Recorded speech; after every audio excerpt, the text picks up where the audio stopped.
केंद्र सरकार ने 28 सितंबर को बड़ा फैसला लेते हुए retired lieutenant general Anil Chauhan को अगला चीफ ऑफ डिफेंस स्टाफ यानी सीडीएस नियुक्त करने का आदेश जारी किया। जनरल बिपिन रावत के निधन के बाद अनिल चौहान को सीडीएस की जिम्मेदारी मिली है। अनिल चौहान को आतंकवाद के खिलाफ अभियानों में महारत हासिल है।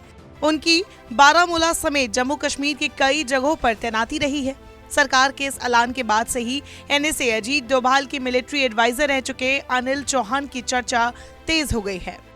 रक्षा मंत्रालय ने बुधवार को एक बयान में कहा कि रिटायर्ड लेफ्टिनेंट जनरल भारत सरकार के सैन्य मामलों के विभाग के सचिव के रूप में भी काम करेंगे।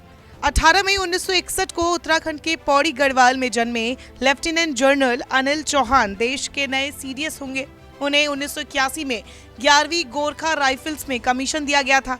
लगभग 40 सालों के करियर में लेफ्टिनेंट जनरल अनिल चौहान ने कई कमांड स्टाफ और सहायक नियुक्तियां हासिल की। उन्हें जम्मू कश्मीर और पूर्वोत्तर में आतंकवाद विरोधी अभियानों में व्यापक अनुभव रहा है। आतंकियों के खिलाफ ऑपरेशंस में उन्हें महारत हासिल है।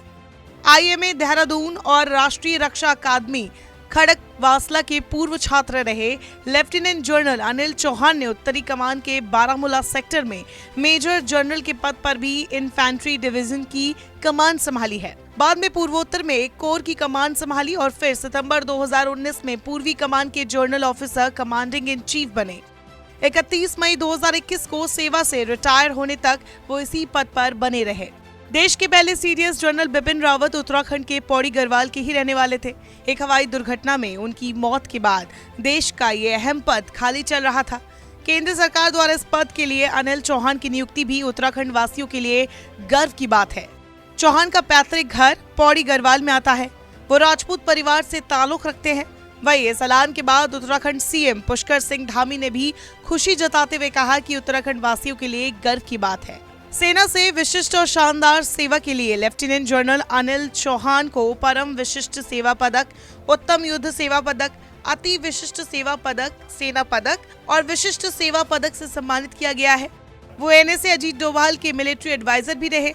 चौहान ने अंगोला में संयुक्त राष्ट्र मिशन के रूप में भी काम किया।